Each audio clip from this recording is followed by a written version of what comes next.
দিলেন, ও সাহাবারা, আমি যখন এই ব্যক্তিটার লাশ নিয়ে আমি কবর করে চলে যাচ্ছিলাম, আমার আল্লাহ পাকের কাছে আসমানের ফেরেশতারা আবেদন করেছে, আল্লাহ তোমার ওই মাহবুব বান্দা যে ব্যক্তিটা রাসূলের জুতা মোবারক বুকে নিয়ে মুখে নিয়ে চুমা খাইতো, এই ভালোবাসার ব্যক্তিটার জানাজার নামাজে দুয়াটা আমরা একটু শরীক হতে যাই, আল্লাহ পাক আসমানের সমস্ত দরজাগুলো খুলে দিয়েছে, আসমানের সকল ফেরেশতারা জমিনে নেমেছে, যার কারণে আমি পা ফেলানোর জায়গা পাচ্ছি না, বিধায় বৃদ্ধ লোকের উপরে ভর করে যাচ্ছে। কোন সুবহানাল্লাহ।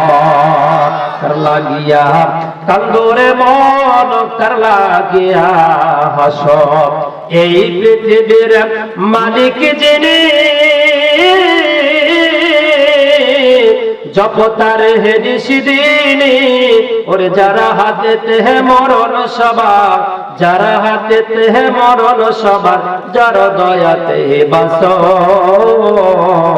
কার লাগিয়া কান্দরে মন, কার লাগিয়া হাস। লিল্লাহি তাকবীর। রসুলকে ভালোবেসেছেন কি 1 মাস 1 বছর 10 বছর না, রসুলকে কয়েকদিন মাত্র ভালোবাসা দিয়েছেন জুতার মাধ্যমে, স্যান্ডেলের মাধ্যমে, যার কারণে আসমান থেকে কি আসছে, ফেরেশতারা আসছে তার জানাজার নামাজে শরীক হওয়ার জন্য। আজও যারা ইসলামের জন্য, দ্বীনের জন্য, আল্লাহর কোরআনের জন্য, এদেশে ইসলাম দিন প্রতিষ্ঠার জন্য যারাই চেষ্টা করে, তাদের জানাজার নামাজে আল্লাহ পাকের ফেরেশতা আসে, হয়তো আমরা আমাদের চোখ দ্বারা দেখতে পাই না। কথা বলতে ঠিক না? এমন লাশ আছে মারা গেলে জানাজার নামাজে লোক পাওয়া যায় না, কোরআনের পাখি দুনিয়ার থেকে বিদায় নিল, লাশটার জানাজার জন্য সারা বাংলাদেশের কোটি কোটি তরুণ যুবক রেডি হয়েছিল। আমার মনে হয় এশিয়া মহাদেশের ভিতরে সবচাইতে বড় জানাজা হতো পিরোজপুরে। কথা কোন ঠিক না? তোমরাও মরো, এনারাও মরে, মাঝখানে শুধু কি আল্লাহ কোরআনের ভালোবাসা। কথা কোন ঠিক না? আমার ভাইয়েরা, আমার বন্ধুগণ, এই জন্য কবরের পাশ দিয়ে আপনার সন্তান যখন যাবে, তাফসীরে কাশফের ভিতরে আছে, আপনার সন্তান কবরের পাশ দিয়ে হেঁটে গিয়ে কবরকে সালাম দিয়ে আসসালামু আলাইকুম ইয়া আহলাল কবর, এই কথা বলে সূরা ফাতিহার 1 নম্বর আয়াত তেলাওয়াত করবে। জারুল্লাহ আল্লামা জামাখশরী রাহমাতুল্লাহ আলাইহি বলেন, ওই কবরের 1 নয় 2 নয় 10 40 বছরের জন্য আল্লাহ পাক কবর আযাব maaf করে দিবে। বলেন সুবহানাল্লাহ। আমার মায়ের এই আশা ছিল আজ থেকে 24 বছর পূর্বে, ছোটবেলার ইতিহাস, এ জায়গায় একজন মামা আছে যার নাম আমিনুল, এই যে পাশের গ্রাম বানেশ্বর, ছোটবেলায় এই গ্রামে আমি থাকতাম রে বাজান, তখন আপনাদের নতুন হাট লাগে নাই। গ্রামে মানুষেরা এখনো দেখবেন মারা গেলে মাদ্রাসার বাচ্চাদেরকে নিয়ে কোরআন তেলাওয়াত পড়ায়। ঠিক আমার মা কোরআন তেলাওয়াত বাচ্চাদের পড়া দেখতো আর দূর থেকে মাথা নিচু করে কাঁদতো। আমার মায়ের একটাই দুইটাই প্রায় 6 থেকে 7টা সন্তান। আমি বেঁচে আছি, আমার মা দুনিয়া থেকে বিদায় নিয়ে চলে গিয়েছিল। মা আমার দোয়া করতো, আল্লাহ একটা সন্তান দাও, কোরআনের হাফেজ বানাবো, একটু কোরআন শুনবো মালিক, সন্তানের কাছ থেকে জানা জানিব, আল্লাহ তুমি নাকি মাফ করে দাও, তোমার হাবিব বলেছেন।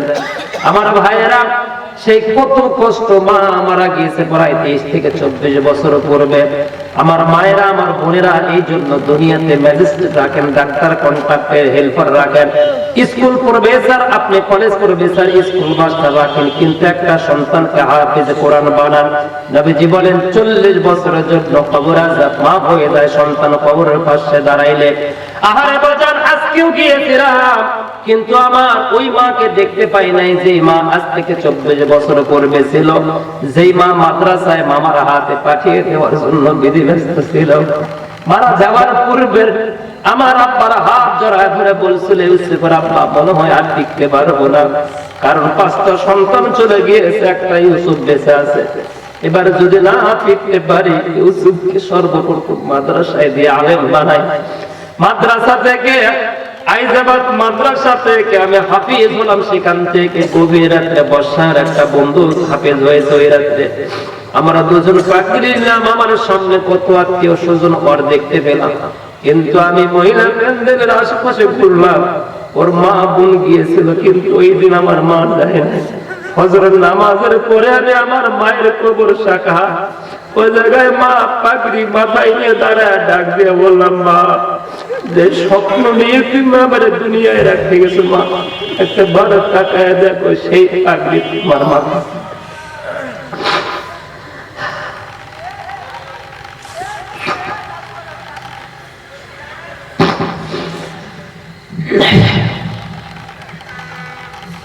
আমার ভাইয়েরা এই জন্য প্রত্যেকটা এলাকায় গেলে আমি বলি একটা সন্তান মাদ্রাসায় দেন। আমি না খেয়ে নাই, আমি সম্মানে আছি, আমি ইজ্জতে আছি, আপনাদের ভালোবাসায় আছি, একটা করে সন্তান মাদ্রাসায় দেন।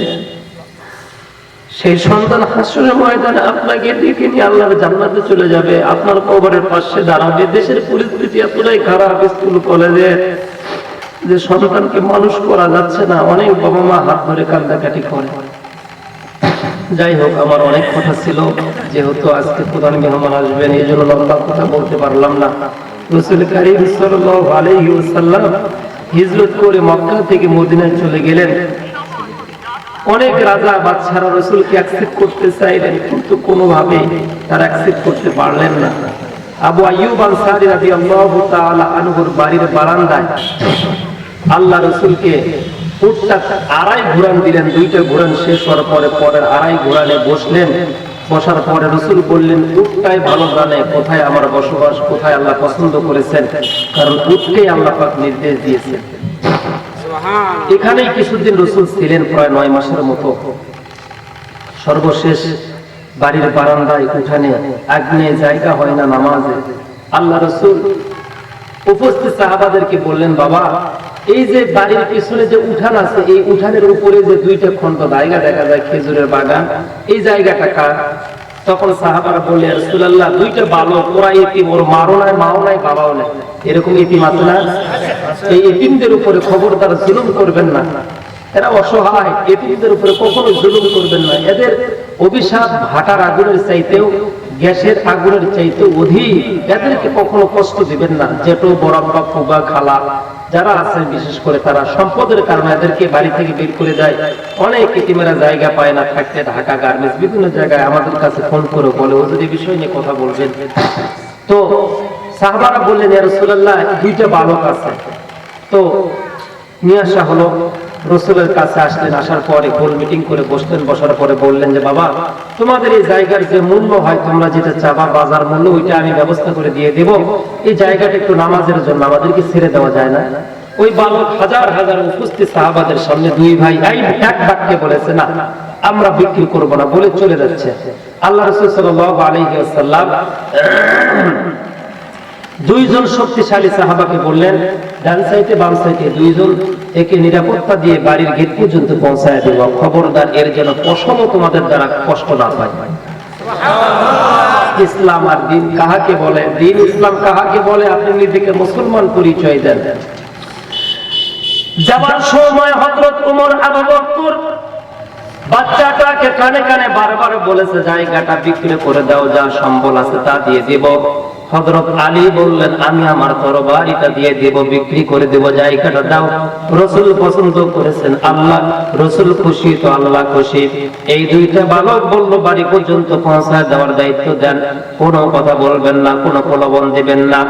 আমার ভাইয়েরা, পরের দিনে হযরত আবু বকর, ওমর সহ অন্যান্য সাহাবারা এসে বাচ্চাকে আদর যত্ন করে বারবার বুঝাইতে চাইল, কোন ভাবে বুঝাইতে পারলো না। রাসূল স্থির করে থাকলেন, ইস্তেখারা করতেছেন। একদিন হঠাৎ ওই দুই বালক আবার রাসূলের সাথে সাক্ষাৎ করার জন্য আশা ব্যক্ত করলেন। সাহাবারা সবাই একত্রিত হইলেন, অনেকগুলো টাকা পয়সা নিয়ে, দিরহাম নিয়ে, রিয়াল নিয়ে, আবার কেউ উটের পাল নিয়ে, কেউ বা দুম্বার পাল নিয়ে, কেউ খেজুরের বাগান নিয়ে উপস্থিত হয়ে গেল। সম্মানিত হাজিরিন ইকরাম, উপস্থিত হওয়ার পরে দুইজন বাবাকে রাসূল বললেন, বাবা কত দিরহামের বিনিময়ে তোমার জায়গা বিক্রি করে দেবা? তখন দুইটা বালক বলছে, ইয়া রাসূলুল্লাহ এই জায়গা আমাদের আব্বা আম্মার, আমরা জন্মের সূত্রে পেয়েছি, আমরা বিক্রি করব না। আবু বকর বলতেছে উটের পাল দেব, ওসমান বলতেছে আমি এই যে দুম্বার পাল দিয়ে দেব, এরপরে খেজুরের বাগান দিয়ে দেব। উচ্চ আওয়াজে দুইটা বালক বললেন, সম্পদের লোভ দেখায় লাভ নাই, জায়গা বিক্রি হবে না। মুহাম্মাদের সাহাবারা বলেন তো কেমন লাগে? এমন সময় এই দুইটা বালক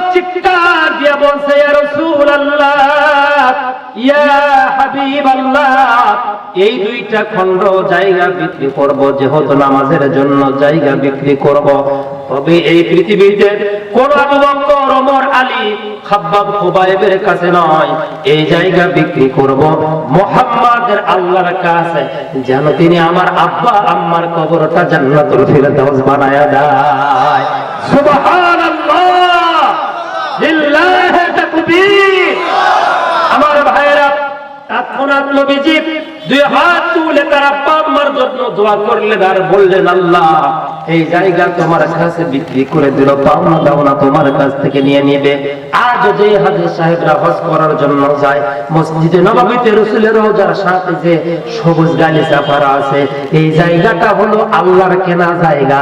এই জায়গাটা হলো জান্নাতুল রিয়াজুল জান্নাহ।